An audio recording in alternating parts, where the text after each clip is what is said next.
In the fall of 2014, a 59-year-old woman in Southern California created a profile on a dating site for people over 50. Her name was Debra Newell. She was successful, genuinely successful. She ran her own interior design firm in Orange County, a business she had built over decades into a multi-million-dollar operation.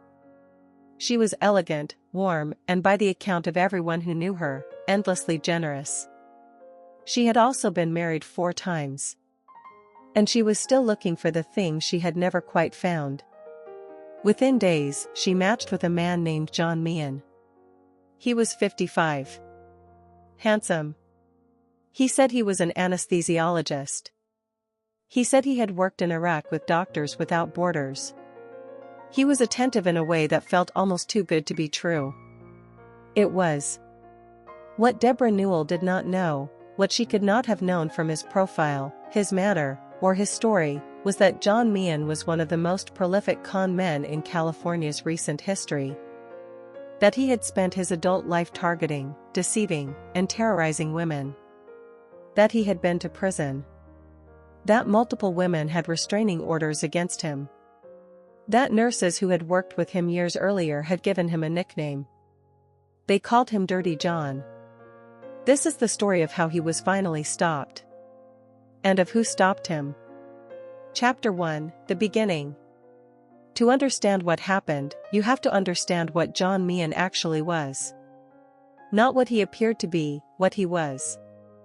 John Meehan was born in 1959 and grew up around deception. His own family later described a household where cheating and manipulation were treated as skills. He was intelligent, genuinely intelligent, and for a time it looked like that intelligence might lead somewhere legitimate. He attended law school briefly. He later trained and worked as a nurse anesthetist, not a doctor, a nurse, in hospitals in the Midwest. It was there, in the mid-1990s, that colleagues gave him the nickname Dirty John. The name referred to his behavior, the constant womanizing, the lies, the sense that something underneath the charm was wrong.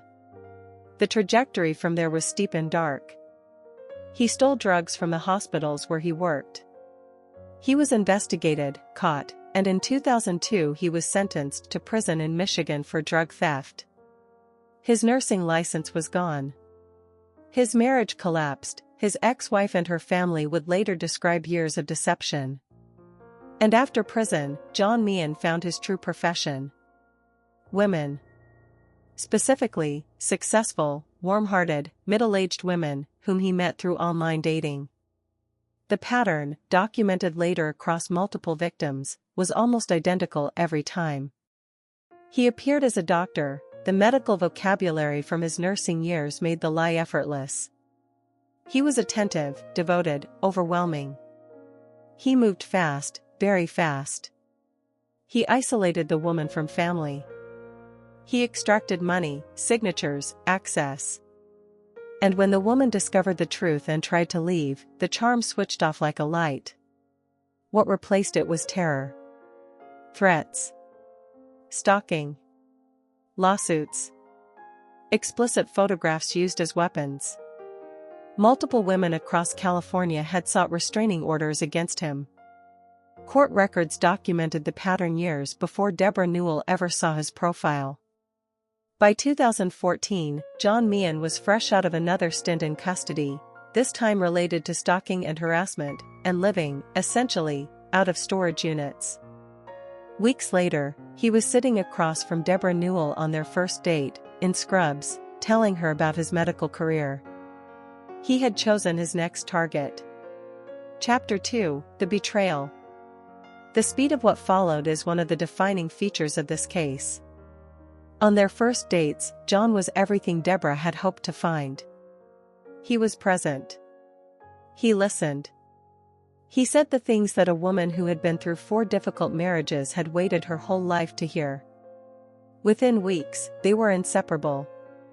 Within 2 months, they had moved into a house together on the Balboa Peninsula, a beautiful property Debra paid for. And within those same weeks, the people who loved Debra began to sound alarms. Her daughters, Jacqueline and Tara, disliked John immediately. Not vaguely. Immediately and intensely. Jacqueline, the older daughter, was blunt about it. Something about John was wrong. The stories did not add up. He claimed to be an anesthesiologist, but he never seemed to go to work. He wore scrubs constantly, to dinners, to family events, as if the costume itself was the argument. He had no money of his own, no house, no visible life before Debra. The family gatherings became battlegrounds. John inserted himself, provoked, and then played the victim. The daughters pushed back. And Debra, caught between her children and a man who told her, every day, that her family was trying to control her, chose John. In December 2014, less than 2 months after meeting him, Debra Newell married John Meehan in a courthouse ceremony in Las Vegas. She did not tell her daughters. The isolation was working exactly as it had worked before, with other women, in other cities. That is the mechanism of a predator like Meehan. He does not defeat the family's warnings with better arguments. He reframes the warnings themselves as attacks, until the victim must choose between the person who loves her and the people who judge her. But this time, there was a difference. This time, the family did not stop. Chapter 3, The Decision. What happened next is the reason this story is told around the world. Debra's daughter Jacqueline, along with other family members, decided that if no one would listen to their instincts, they would replace instincts with facts. They started digging. It began simply, searching John's name online. Then searching court records. Orange County. Los Angeles. Riverside.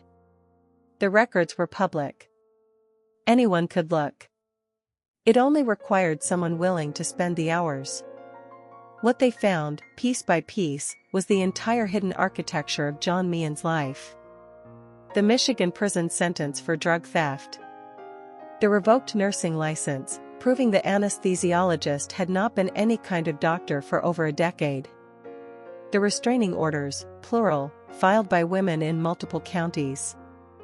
Court filings describing stalking, threats, harassment. A documented pattern, in black and white, stretching back years. The nickname from the hospital. Dirty John. It was all there. They brought the documents to Debra. And here the story becomes painful in a way that everyone who has loved a person under a manipulator's influence will recognize. Debra did not leave. Not immediately. The documents were real, and part of her knew it. But John had explanations, elaborate, emotional, aggressive explanations. The records were mistakes. The women were liars. His family had betrayed him. And Debra, who had built her entire life around generosity and second chances, wanted to believe the man she had married. It took time. It took John's mask slipping, flashes of rage, discovered lies, money moving in ways that could not be explained. In the spring of 2015, Debra finally saw enough. She left him and filed for an annulment. And then the terror phase began, exactly as it had with every woman before her. Threatening messages. Blackmail attempts using private photographs. Legal harassment. And then escalation. Debra's car was set on fire outside her office. John Meehan was no longer pretending to be in love. He was hunting. Chapter 4, The Evidence. By the summer of 2016, the situation had become something the family could feel but not fully see. John's messages had turned openly menacing. Law enforcement was aware of him. The documentation the family had gathered mattered enormously here, because it established the pattern, but a person cannot be arrested for what he might do. Investigators would later reconstruct what John Meehan was actually doing in those months. He had assembled what can only be described as a kidnap kit. A bag containing zip ties, duct tape, a knife, cyanide capsules, the tools of someone planning something unspeakable. And he had chosen a target. Not Debra. Her youngest daughter, Tara. Tara Newell was 25 years old. She worked at a dog kennel. She was, by her own description, the gentle one of the family, soft-spoken, a lover of animals, the last person anyone would describe as a fighter. John Meehan believed the same thing. Investigators later concluded that he targeted Tara as the way to inflict maximum pain on Debra, the softest target in the family he had come to hate. On August 20, 2016, in the parking lot of Tara's apartment complex in Newport Beach, John Meehan was waiting for her. He ambushed her as she got out of her car, grabbing her, attempting to force her away with a knife. And here, everything John Meehan believed about his victim collapsed in the space of about 60 seconds. Tara fought. She fought with everything, and with one strange, almost absurd advantage. Tara was a devoted fan of a television show about the zombie apocalypse. She had spent years, half-jokingly, mentally rehearsing what she would do if something ever attacked her. Something attacked her. In the struggle, the knife fell. Tara got it. And the 25-year-old kennel worker that John Meehan had selected as the weakest member of the family ended the threat of Dirty John permanently, in self-defense, in a parking lot, with his own weapon.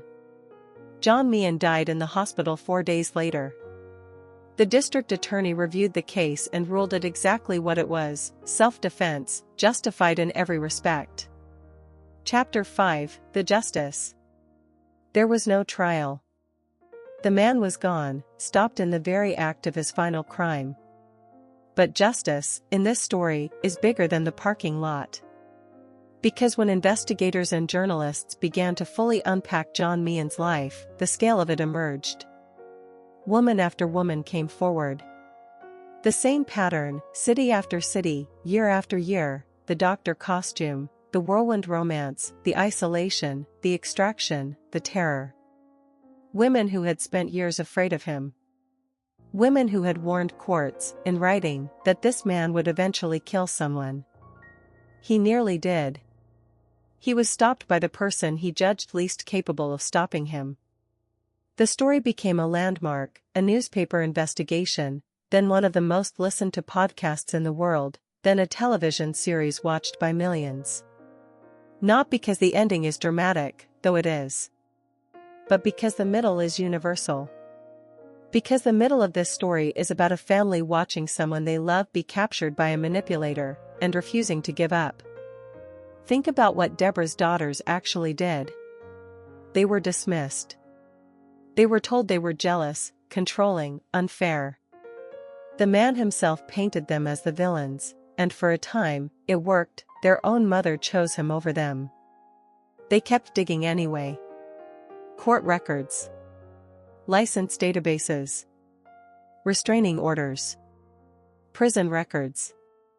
They built, piece by piece, a documented file on John Meehan that was more complete than anything law enforcement had assembled, because no single jurisdiction had ever seen the whole pattern. The women he terrorized were spread across counties and years. Only someone looking at all of it, together, could see what he was. 2 daughters, with public records and persistence, saw what he was. That documentation did not save Debra from the marriage. She had to find her own way out, as victims of manipulation almost always do. But it meant that when she wavered, the truth was sitting there in black and white, waiting for her. It meant law enforcement understood exactly who they were dealing with. It meant the pattern was on record before the final act, not after. And it means, now, that the pattern is known to millions. That is the real legacy of this case. Every person who hears this story learns the shape of a predator like John Meehan, the too-fast romance, the costume of status, the isolation from family, the rage under the charm. The story itself has become a warning system. Debra Newell survived. She has spoken publicly for years now, with remarkable honesty, about how a smart, successful, accomplished woman falls for a con man, because that is the question everyone asks, and her answer matters. It is not stupidity. Con men are professionals. Doubting their victims is like blaming someone for being picked by a pickpocket. Tara Newell survived, and became, entirely against her will, one of the most famous self-defense cases in America. She has spoken about the trauma of that day with a gentleness that says everything about who she actually is. And the daughters who were called jealous, dramatic, and controlling for 2 years were proven right about every single thing. There is a lesson in this story, and it is worth saying plainly. If the people who love you most are all telling you the same thing about someone new in your life, listen. Not because they are always right, but because isolation from the people who love you is not a side effect of a manipulator's playbook. It is the playbook. And if you are on the other side, if you are the daughter, the son, the sister, the friend watching someone you love disappear into a stranger's story, this case is proof of what persistence can do. Do not just argue. Document. Feelings can be dismissed. Court records cannot. The Newell daughters could not make their mother believe them. So they made it impossible for the truth to stay hidden. They kept receipts. And in the end, the receipts told the whole story. Thank you for being here. New story every Monday, Wednesday, and Friday.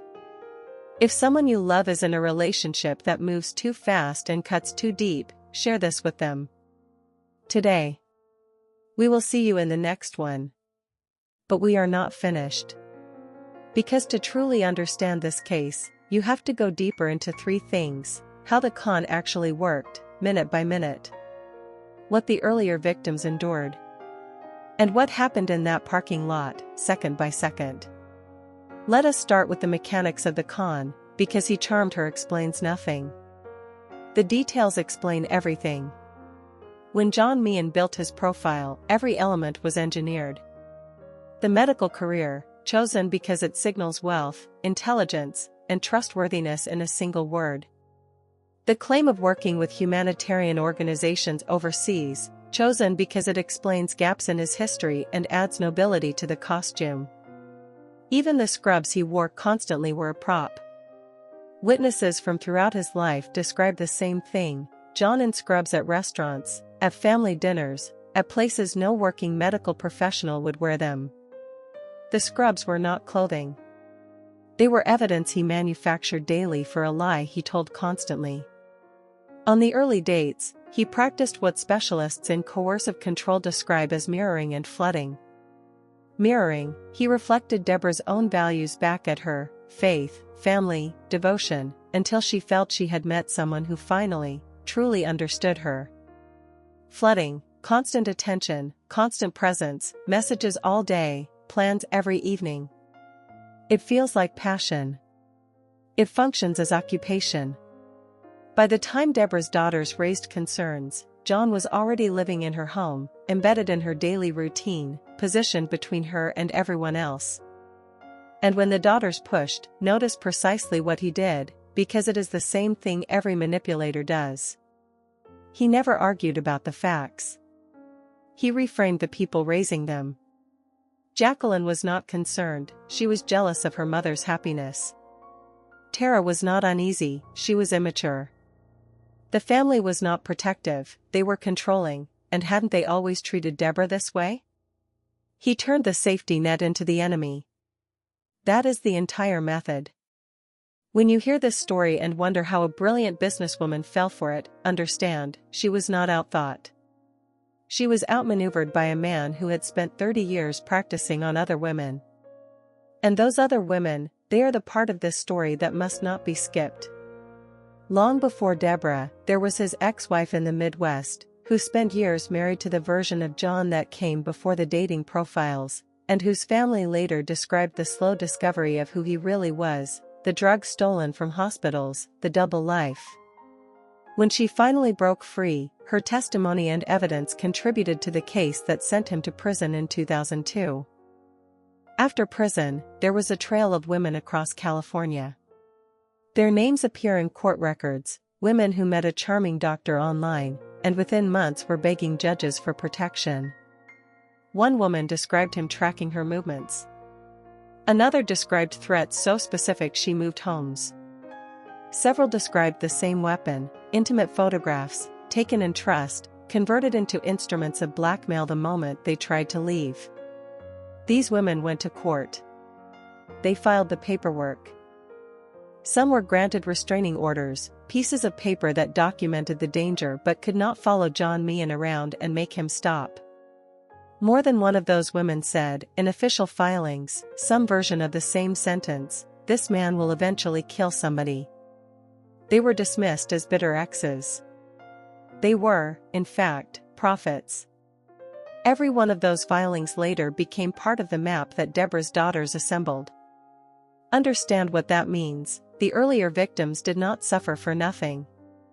Their courage in documenting him, even when it did not save them from the ordeal, became the evidence that opened Debra's eyes and armed her family.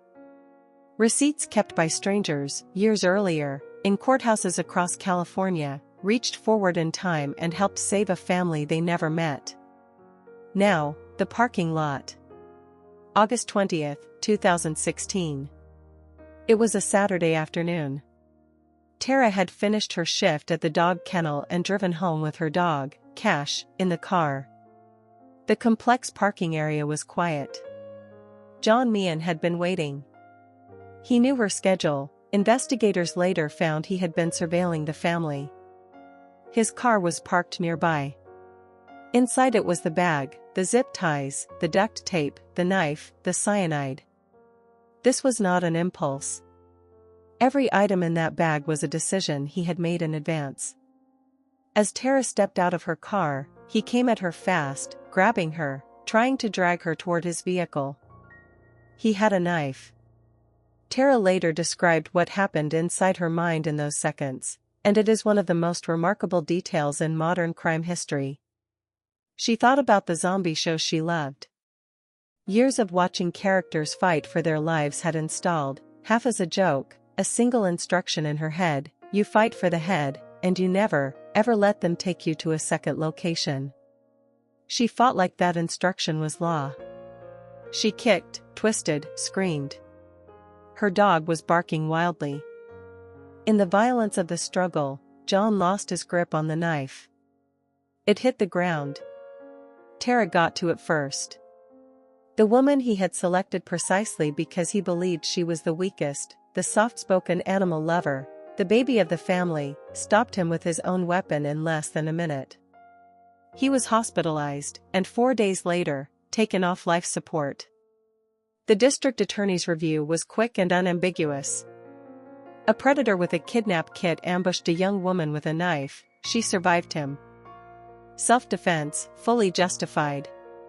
Debra Newell would face no charges, only the trauma, which she has spoken about with extraordinary grace in the years since, including the strange guilt that survivors carry even when the world calls them heroes.